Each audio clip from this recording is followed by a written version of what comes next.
सारी सृष्टि की रचना कर लेते हैं तो क्षणिक क्षणिक उसमें सृष्टि की सारी रचना हो जाती है, मगर जब स्त्री की रचना करने बैठते हैं तो उनको बहुत समय लगता है। और वो बहुत समय जब लगता है तो काफी समय हो जाता है। भगवान पता नहीं क्या सोच सोच करके स्त्री की संरचना करते हैं और वो सबसे आखिरी में होती है। जब पूरी सृष्टि की रचना हो जाती है उसके बाद में स्त्री की संरचना होती है। जब बहुत समय हो जाता है स्त्री की संरचना करते करते तो देवदूत परेशान हो जाते हैं और वो परेशान होकर के भगवान के पास पहुंचते हैं और कहते हैं कि हे प्रभु, आप ऐसी कौन सृष्टि की संरचना कर रहे हैं जिसमें आपको इतना समय लग रहा है। तो भगवान कहते हैं देवदूतों से कि हे देवदूत, मैं एक ऐसी संरचना कर रहा हूं जो अपने आप में परिपूर्ण होगी, जिसको किसी की आवश्यकता नहीं होगी। हाँ, लेकिन उसकी आवश्यकता पूरे संसार को होगी। तो देवदूत बड़े आश्चर्य में पड़ जाते हैं कि ऐसी कौन सी संरचना प्रभु कर रहे हैं जिसमें इतना समय लग रहा है, और ऐसी कौन सी संरचना है जिसकी आवश्यकता किसी को नहीं होगी, जिसकी आवश्यकता सबको पड़ेगी मगर उस संरचना की आवश्यकता किसी को नहीं होगी। तब भगवान कहते हैं कि मैं स्त्री की संरचना कर रहा हूं। तो बोले भगवान को संरचना करते करते लगभग 1 सप्ताह पूरा हो जाता है और 1 सप्ताह में भी संरचना जो है वो अधूरी रहती है। तो जब भगवान से देवदूत प्रश्न करते हैं कि वे प्रभु, आपको 1 सप्ताह पूरा हो गया है और ये संरचना पूरी नहीं हुई है, तो 1-2 दिन में पूरी हो जाएगी। तो बोले नहीं, अभी पूरी नहीं होगी। बोले क्यों प्रभु? बोले अभी इसमें बहुत कुछ बाकी है।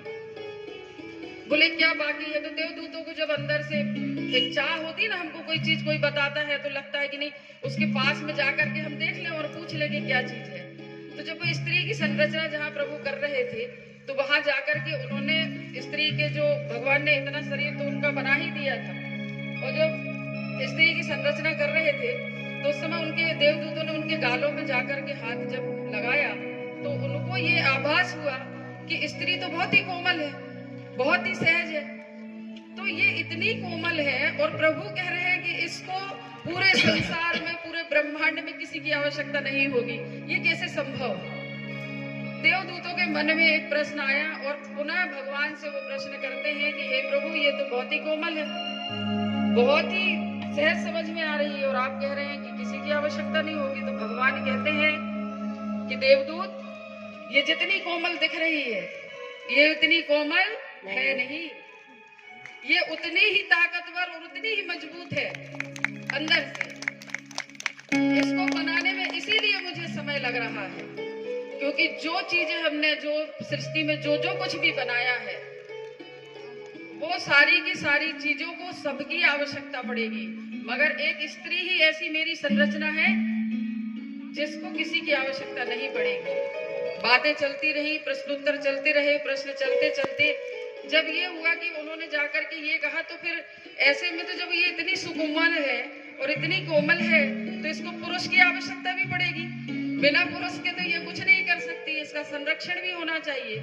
तो भगवान ने कहा कि पुरुष की आवश्यकता इसको नहीं होगी, ये पुरुष से ज्यादा बलवान होगी, क्योंकि व्यक्ति शरीर से ज्यादा मन से बलवान होना चाहिए। और स्त्री जो है वो शरीर से भले ही कमजोर हो मगर वो अपने मन से बलवान होती है। और प्रभु ने कहा कि इसीलिए इसमें मुझे इतना समय लग रहा है। इसके बाद में जब प्रभु कहते हैं, जब उसको देवदूतों को ये चीज नहीं हजम होती ना, कुछ लोगों को ऐसी आदत होती, हम लोगों में, आप लोगों में भी है, कि कोई चीज नहीं पचती तो हमको लगता है कि हम फिर से पूछ ले, जाके फिर से देख ले। तो देवदूतों ने फिर से गए संरचना के पास में, और जब उसके संरचना के पास में, क्योंकि वो संरचना प्रभु ने बनाई थी, इसलिए वो जो वार्तालाप हो रही थी उसको भी वो सुन रही थी। और जब वो सुन रही थी, क्योंकि चूंकि पुरुष बात कर रहा है ना, पुरुष उस समय कोई स्त्री तो बनी ही नहीं थी, तो स्त्री की बात ही नहीं हो रही थी। तो जब उसके पास में पहुंचे तो गालों में हाथ लगाया तो उनको कुछ पानी जैसा प्रतीत हुआ, देवदूतों को कुछ पानी जैसा प्रतीत हुआ। तो वो कहने लगे कि हे प्रभु, ये स्त्री के गालों पर पानी जैसा क्या है? तो भगवान कहते हैं कि ये पानी जैसा कुछ नहीं है, ये उसके आंसू हैं। तो बोले प्रभु, जब आंसू अगर इसके बह रहे हैं तो ये कमजोर होगी, ये ताकतवर कैसे हो सकती है? तो भगवान कहते हैं, बोले ये आंसू तो इसकी कमजोरी होगी। तो भगवान कहते हैं कि नहीं, ये सोचना ही गलत है। औरत के आंसू उसकी कमजोरी नहीं है, ये समझने की गलती कभी मत करना। औरत के आंसू ही उसकी ताकत है, क्योंकि एक औरत ही है जो दुनिया भर के परपंचों से निकल करके दुनिया भर की बदनामी, जो कुछ भी संसार में होता है, घर में होता है, ताने हैं, सास के ताने, माँ के ताने, ससुर के ताने, देवर देवरानी, दुनिया भर के हमारे जो रिश्ते नाते हैं, घर में रह करके जितनी बेइज्जती औरत बर्दाश्त करती है वो पुरुष नहीं करता है, क्योंकि पुरुष दिन भर घर में नहीं रहता है। औरत वो क्या करती है, दिन भर जब वो पति भी जब थका हारा घर आता है तो अगर वो दिन भर का उसका दिमाग में अगर खराब है तो ला करके किसके ऊपर उड़ेलता है, औरत के ऊपर।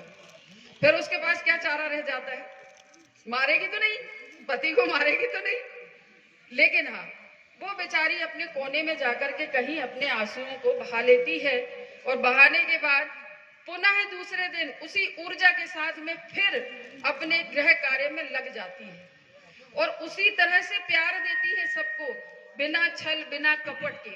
वही परोपकार करती, बिना किसी से कोई अपेक्षा रखे अपने लिए कि मेरा कहीं से कोई आएगा मेरा सम्मान करने के लिए। तो ये नारी की परिभाषा है, ये महाराज जी बताएंगे कि शिव पुराण में है। तो शिव पुराण को वंदना कवि वो करने के बाद सिर्फ 1 मिनट और महाराज जी, उसके बाद मैं जाऊंगी। तो ये कथा तो सिर्फ शिव पुराण के उससे कि व्यवधान उत्पन्न ना हो। अब आपको कैसी लगी मुझे नहीं पता, लेकिन ये शिव पुराण में ये कथा आती है। और इसके साथ साथ आपको एक सूचना भी देना चाहती हूँ। हमारे यजमान जी जो बैठे हैं, शर्मा जी है ना, तो आप अभी 23 तारीख से 31 तारीख तक, शायद महाराज श्री ने भी आपको बताया होगा, एक यज्ञ होने जा रहा है। 108 कुंडी है, अष्ट लक्ष्मी गायत्री यज्ञ, वो लम्हेटा घाट में होने जा रहा है श्री विनेश्वरानंद महाराज जी के सानिध्य में, जिसमें हमारे राष्ट्रीय संत सुरक्षा परिषद के राष्ट्रीय अध्यक्ष एवं संस्थापक श्री राज राजेश्वर गिरी जी का आगमन होगा, जिनके मुखारविंद से श्रीमद् भागवत जी का वाचन होगा। इसके साथ साथ में जो व्यक्ति उस यज्ञ में अपना सहयोग, योगदान या यजमान बनना चाहता है तो वो भी सादर आमंत्रित है, क्योंकि ये एक ऐसा प्रथम यज्ञ है जिसमें किसी प्रकार की बाध्यता नहीं है कि यदि मान लीजिए किसी व्यक्ति के पास में कोई शुल्क नहीं है, लेकिन उसकी बहुत हार्दिक इच्छा है कि वो यज्ञ में अपना सहयोग करे, यज्ञ में बैठे, कुछ आहुतियां डाले, तो उसको भी उसमें आमंत्रण है।